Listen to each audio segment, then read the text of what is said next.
السلام عليكم ورحمة الله وبركاته.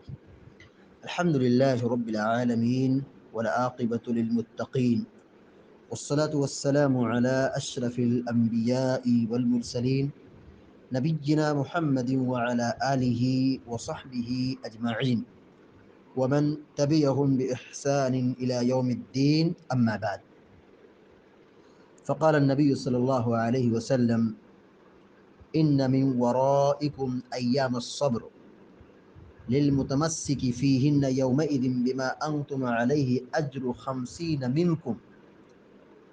قالوا يا نبي الله أو منهم؟ قال بل منكم. رواه الطبراني وصححه الشيخ الألباني رحمه الله.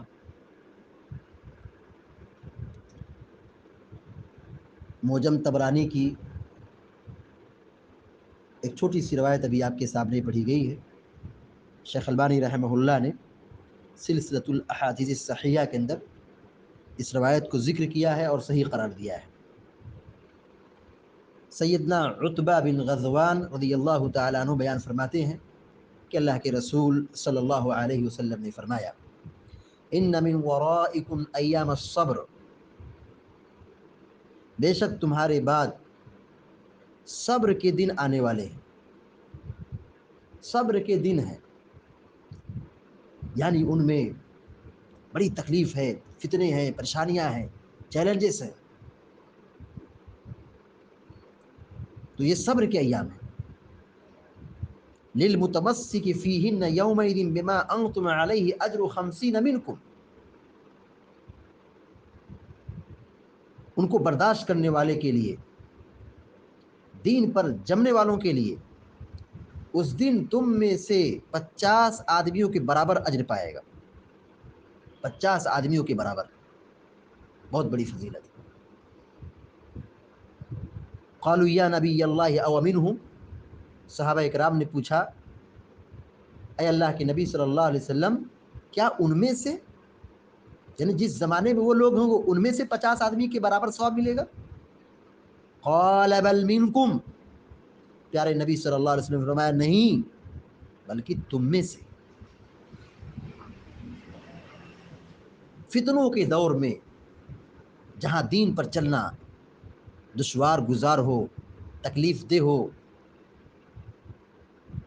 پریشانیوں کا سامنا کرنا پڑے، ایسے فتنوں کے دور میں جہاں ایمان کی حفاظت ایک بہت بڑا چیلنج بن جائے، اس میں دین، اس دور میں دین پر جم جانا، دین کی حفاظت کرنا، ایمان کی حفاظت کرنا، عقیدے کی حفاظت کرنا اور صبر اور ضبط سے کام لینا، کتنا بڑا اجر و ثواب ہے. دین سے اگر بندہ جڑا ہوا ہے فتنوں کے دور میں، یوں تو دین پر جڑنا ہر دور میں مطلوب ہے، دین پر چلنے کی ہر زمانے میں قیمت ہے، دین پر چلنے کی ہر زمانے میں اہمیت، اس کی فضیلت ہے.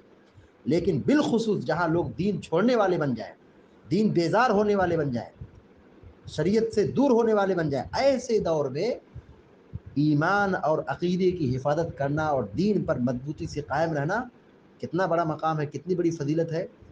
50 صحابہ کا ثواب ملے گا.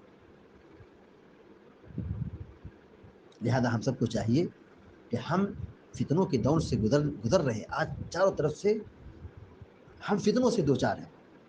ہم اگر دین سے جڑتے ہیں اور صبر کرتے ہیں، ایمان و عقیدے کی حفاظت کرتے ہیں، تو ہم بھی بتائی گئی حدیث کے مطابق اجر کے انشاءاللہ مستحق ہوں گے.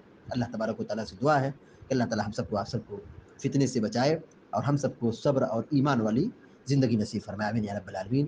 وصلی اللہ علی نبینا محمد وسلم تسلیما کثیرا. السلام علیکم ورحمۃ اللہ وبرکاتہ.